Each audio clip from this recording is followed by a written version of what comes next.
And if you know the Matt Redman song that's on his last album, Here For You, let our praise be welcome, let our song be the sun, we are here for you,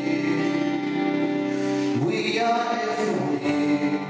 Okay, so I quite like this song. Number one, you listen to it on the album and it starts really low and then it goes really high. I just did it in the middle.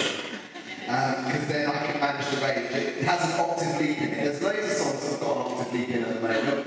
Word of advice, if you can't get the octave leap or your congregation can't get the octave leap, just put it in a key somewhere in the middle, right in the middle, and it will sit nicely in the voices. But that song, I found, I was doing it last Sunday, this is confession time, and I started the song and I was thinking, oh man, this is way too because I just thought about the beginning, which, we are here for you, what speak you want. We are here for you. But then when you go on, you are open, nothing here is hidden. You are one this. For me, I know in this song, I've got to think, I don't have to play it, but I've just got to think, you are open, nothing here is hidden. If I think of that, it's 2 bars. I've got to think 2 bars, and I can do it. I need to learn to block out the end of another song so I can think that even while I'm still playing in a completely different tempo. But I have to think that so that I start, let our praise be your welcome, and then it'll be the right speak. Yeah, same one, Holy Holy, you know Nathan Fillion? Holy, holy.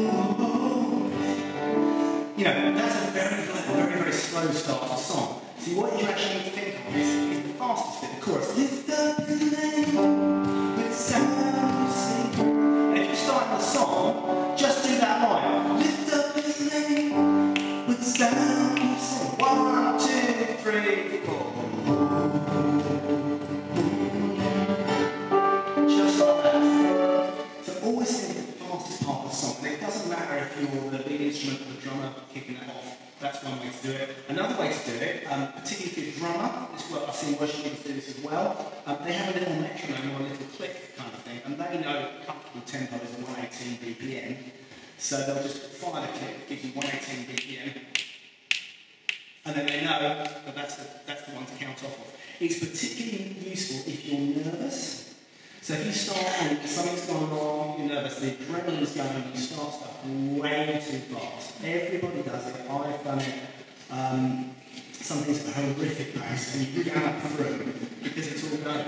A few deep breaths, relax your shoulders, get the click, it's often a little bit slower than you think it really is. And that will actually keep you in the right pace. Really, really important.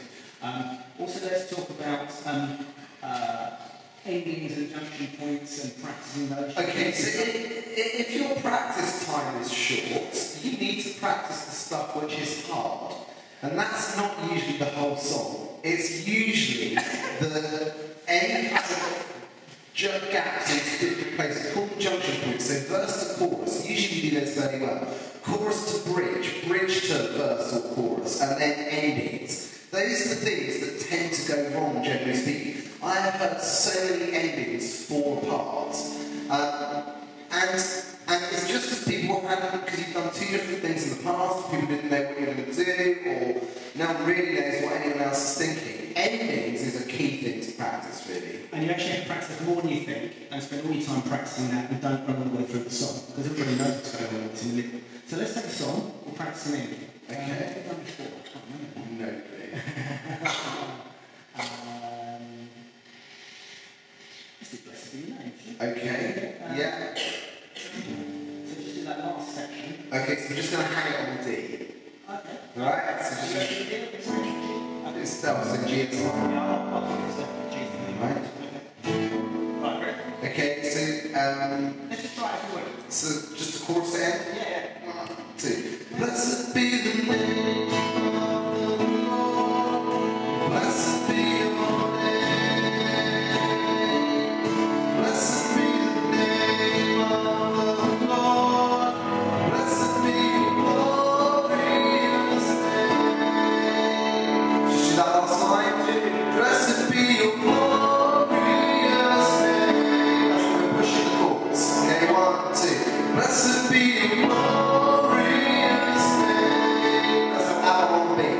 1, 2, 3. Blessed be your glorious name.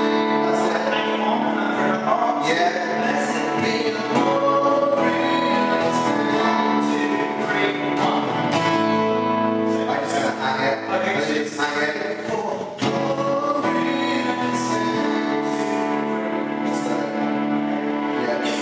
And actually, we can have that discussion and go around that practicing, but keep it doing it in a loop, keep it in time. You can practice loads of times. I mean, we probably spend 45 seconds doing that, if that. But we did it about 5 or 6 times. And put right anything that was going wrong during that. Yeah, or I might get that idea and then we can try it or experiment or whatever. So try intros, endings. Always really, really, really important. And just a word on intros, keep them short. Yeah. So many times I hear really long introductions, and that's okay, and it's lovely on an album, but actually, I want to get people in and involved and not, there are times for quiet and there are times for listening to what's being played, but introductions generally aren't those times, unless you are in a place where you want some kind of quiet without silence and you're going to play the whole verse through or something, that's okay. I've got no issue with that at the right time.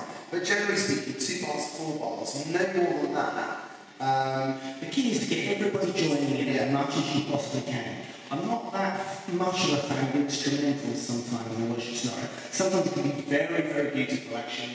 The beauty of the music can actually lead people into all sorts of elements of just thought, prayer and that kind of thing.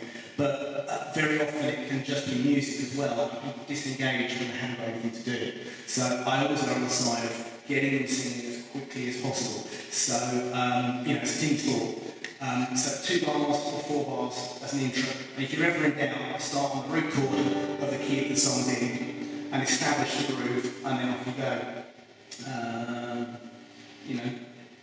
As simple as that. I never play the last line as an introduction. No. I'm just saying, I don't. Yeah, I tend to find that's a very much a genre thing actually. Some people play like the refrain of the chorus or something like that. I'll probably keep it simple. I mean, I do if I'm playing the organ for our traditional service, because that's what they expect, and they won't cope with a different introduction. Yeah. Well, it's true, they won't. They won't come in. It's quite simple. But interestingly, even there, my preference would be to do something slightly different if I had my way. It's not a style thing for me. Also, trying to pitch songs I think is really important for people. They kind of, that thing when you start off a song and you're where exactly is it?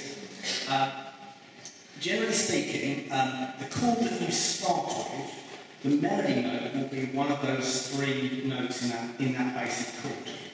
So very often it will start on the root note, but it might start on the 3rd note of the chord or the 5th note of the chord. And if you struggle with that, literally write yourself a note on your set list saying it starts with the 3rd or the 5th, and just literally play that note.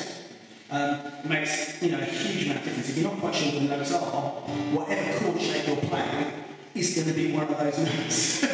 So even if you don't know what the notes, the neck of your instrument for a guitarist, or you're more likely to with a keyboard, it's mainly the guitarist actually you don't know the notes, actual fact. But if you're a guitarist, it's going to be one of those notes in that basic chord, and you just have to think through, okay, so which one is it? And then just write yourself a little note,